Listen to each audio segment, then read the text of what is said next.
Good morning, everybody. Welcome into the last stream of this week. I hope that you're having a good morning. And this has been an exceptional week here with the Everyday Growth Advisors. I hope you guys have been following this entire move this entire week. We covered every single play-by-play from this starting wave down, the squeeze to the upside, and now the pullback for unemployment. We hit this entire week on the nail perfectly.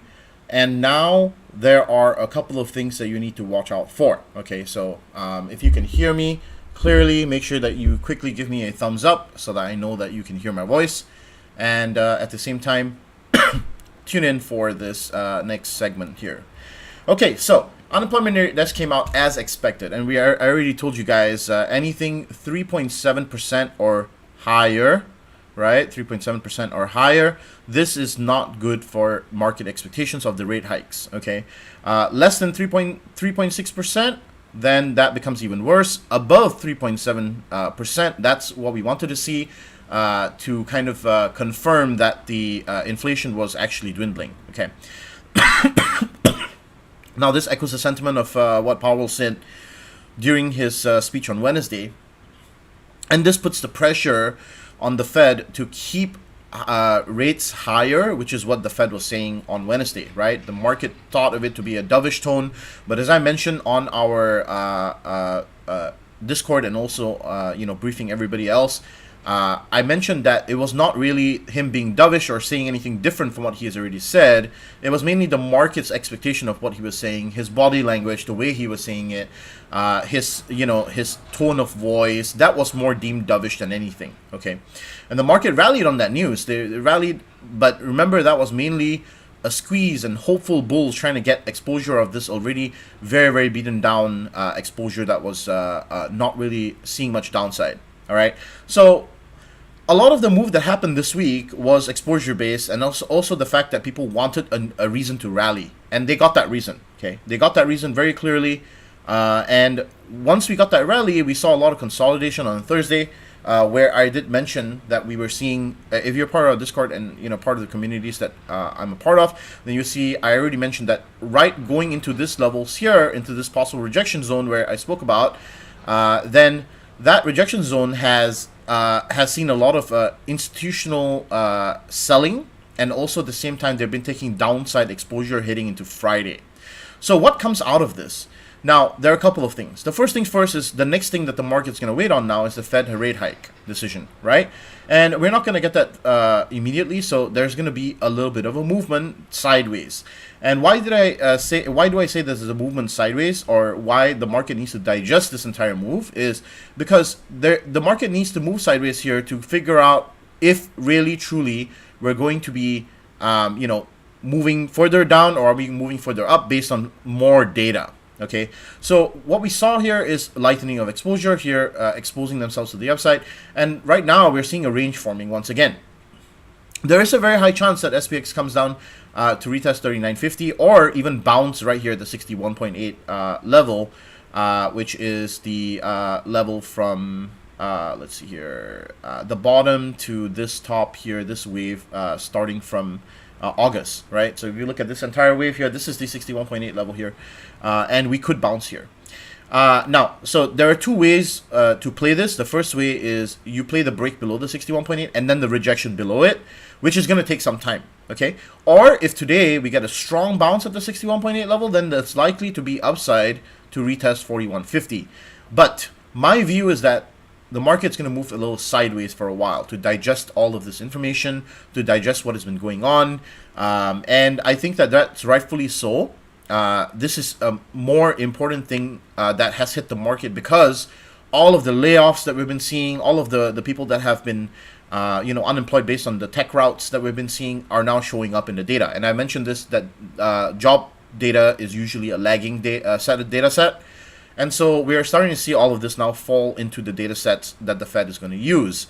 And the labor conditions are extremely tight right now, which is going to increase the likelihood of the case that the Fed stays at a higher rate of interest for a longer period of time.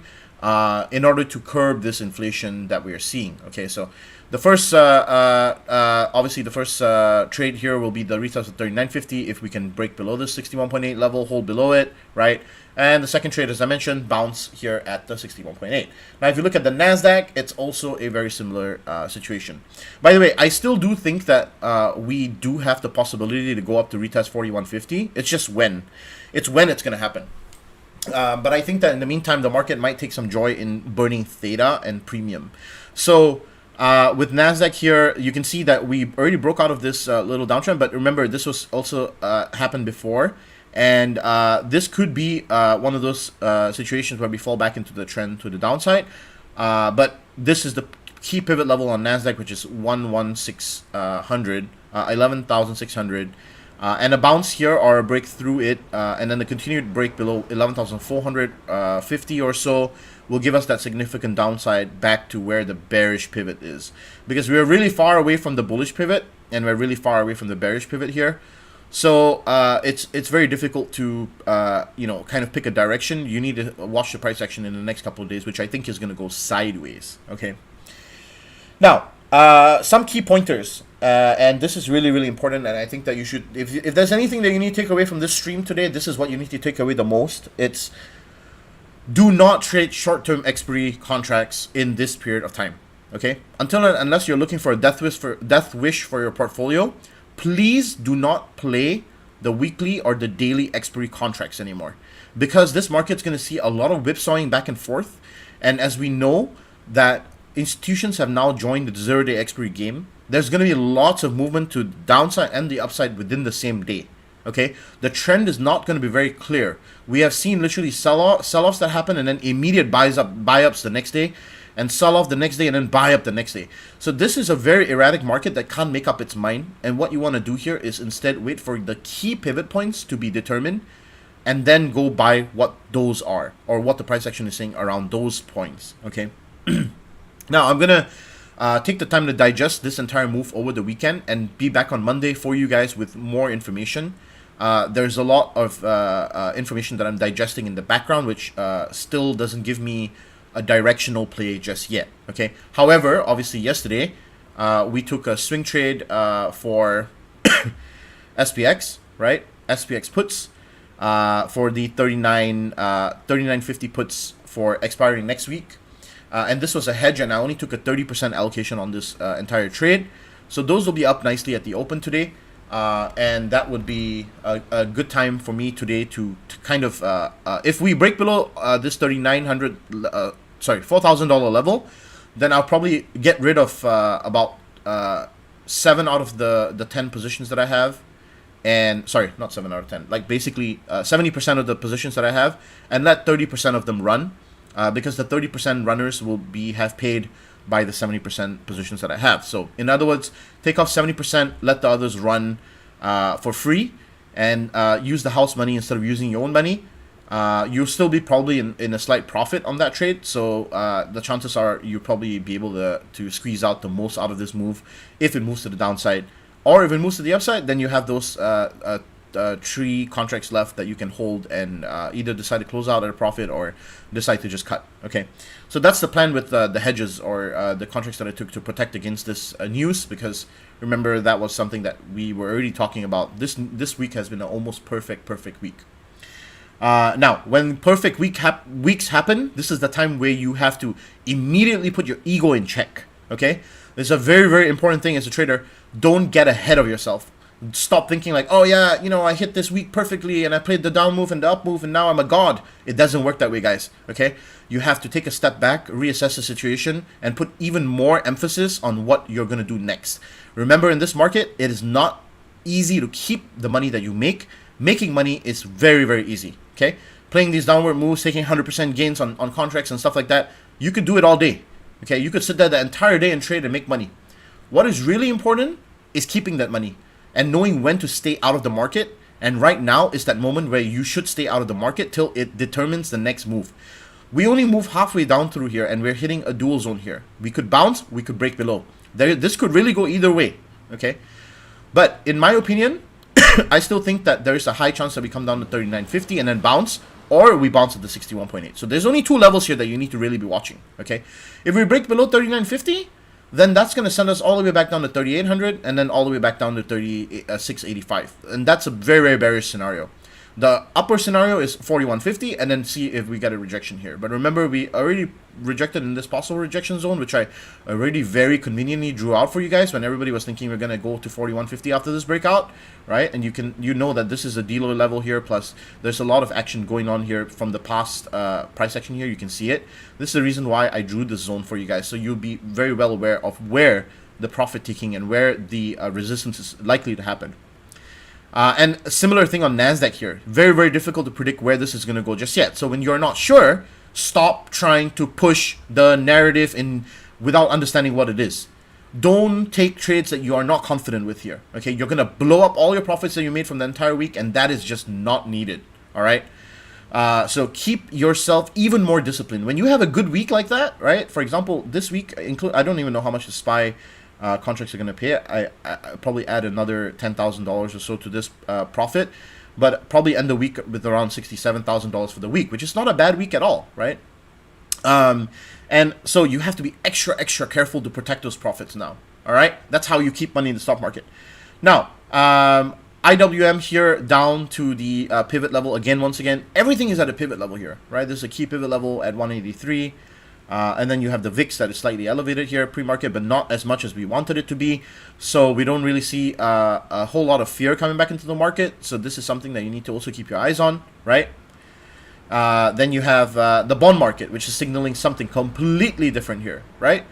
Bonds being bought up again. So short term, the bond market is sniffing out the possibility that the Fed may pivot, okay? And obviously we'll continue to watch bonds in this next couple of days. Into this couple of sessions, because we will need to also be watching TLT here, which is already down about 1%, right, after the unemployment news. So this bond market might maybe make a little move up into this level here, 108, and then come back down to kind of retrace back down. Okay, still in a downtrend.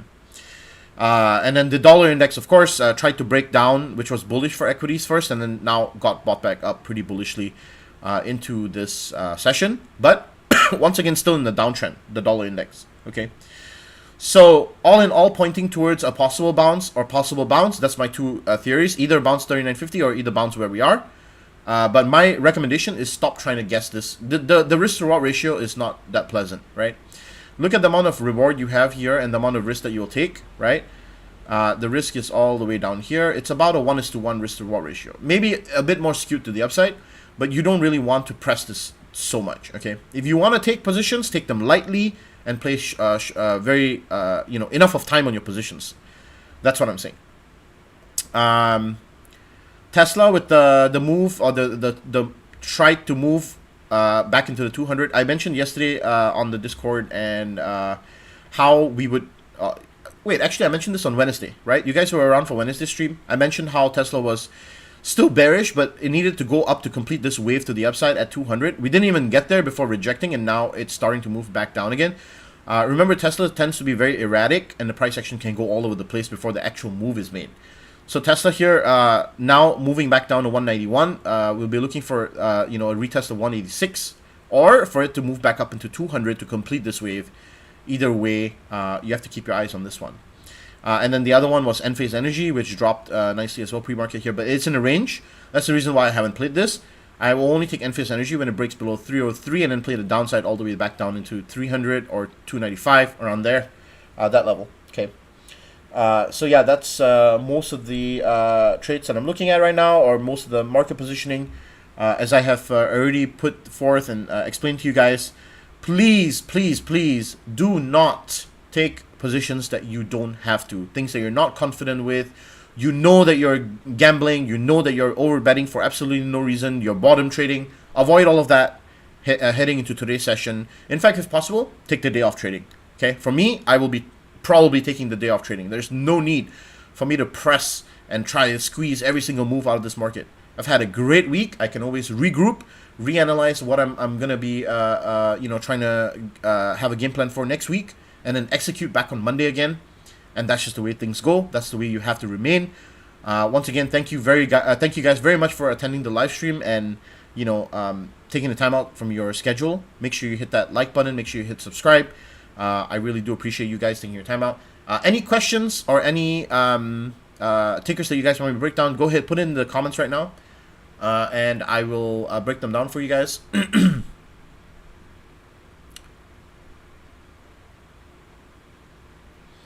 Now, one thing that you guys also need to take into account here is a bounce at the dual zone here is actually a bullish development, okay?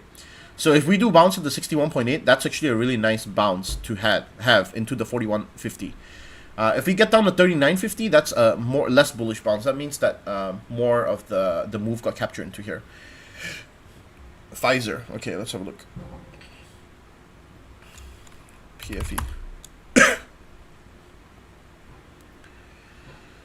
Okay, so Pfizer, very nice move so far. Let me delete this real quick, actually. Let me see here. Actually, wait, it's valid. It's valid. This wave is valid. Let's see. Okay, so Pfizer just hit the 38.2 Fibonacci extension here.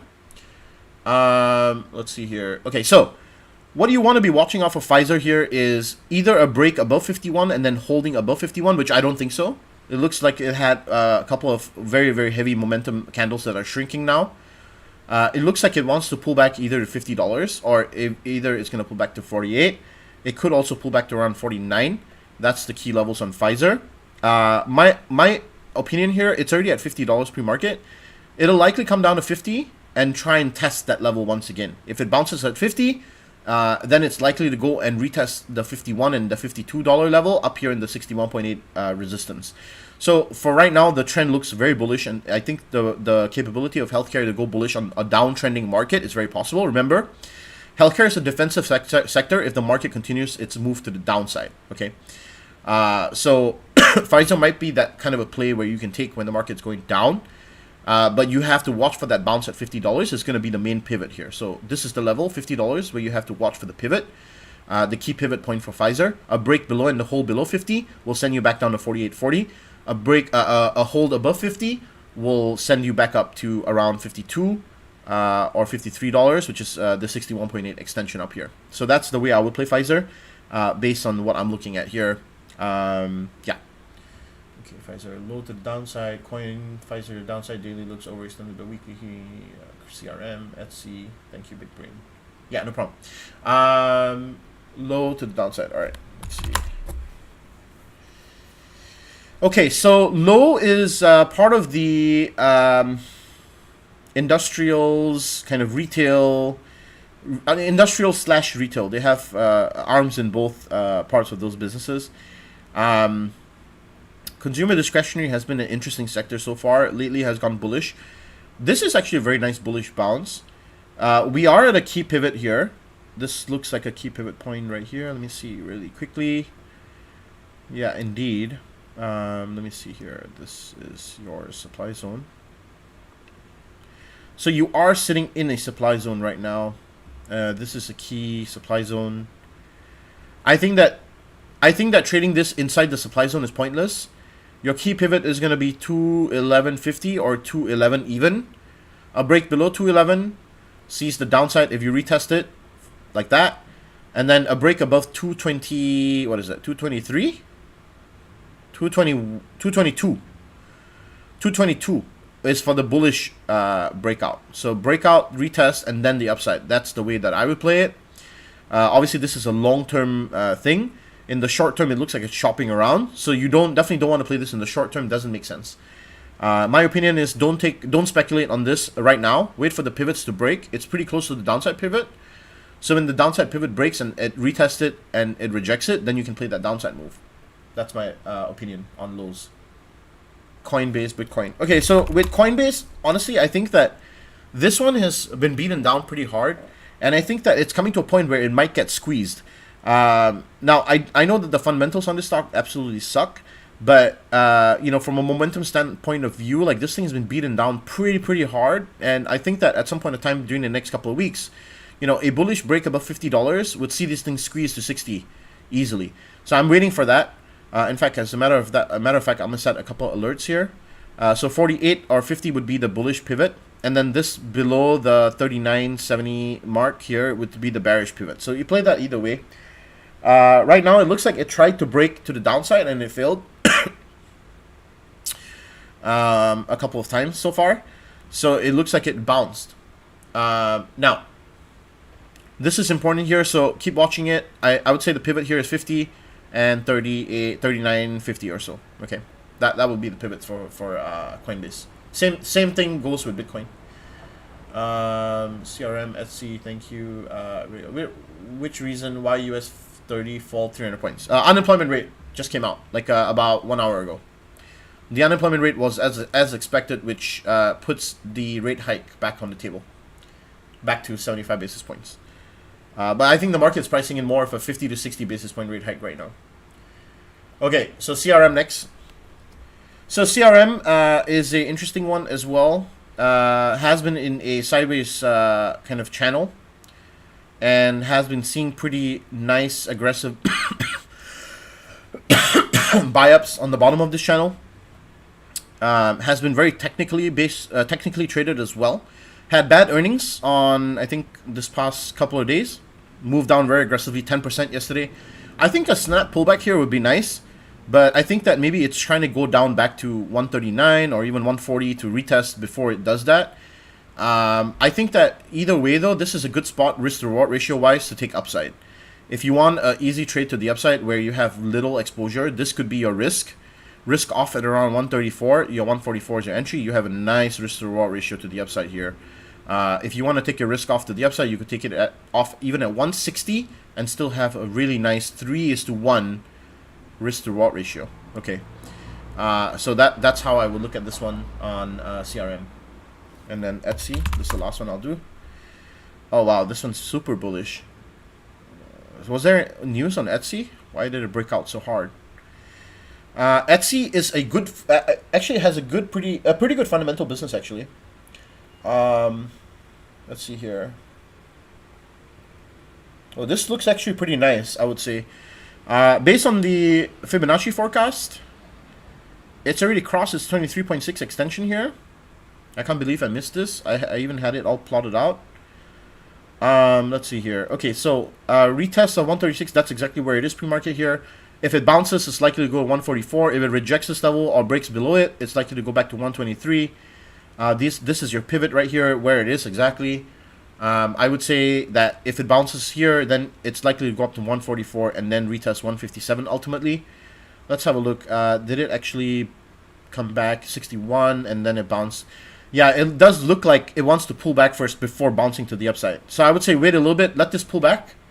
Let it even, come back to retest this high here at 127 maybe, and then you can pull the trigger to the upside once that happens. That's what I would be looking for in Etsy. So here you can set a alert that is crossing to the upside. That means it has to come down and then move back up. And then you can also create an alert right here, let's say around 130, 150, and you set one that's crossing down. That way you know when it's coming down to catch it. So now you're covered in both bases. If it comes here and bounces, it'll alert you to the upside. If it comes down here for the bounce as well, it'll alert you on the downside. So simple tricks to TradingView that you guys should also know. You can set conditional alerts when it's crossing down, crossing up. Play around with it, okay? All right, that's all I have for you guys today. I hope that you guys have a great trading session. Watch out for the bounce on SPX. As I said, 61.8 level is pretty strong. If not 39.50, this should be the two bounce levels. I highly doubt that we're going to get below those levels. 39.50, below 39.50 is very unlikely, just from a personal standpoint. I wouldn't really be surprised if we end the day in the rejection zone. Okay, but as I said, this is a good day to take off from trading. Let the retail traders play for the scraps here. Play the main move when it happens next. Be patient, and I'll see you guys on Monday. Peace out, guys. Take care.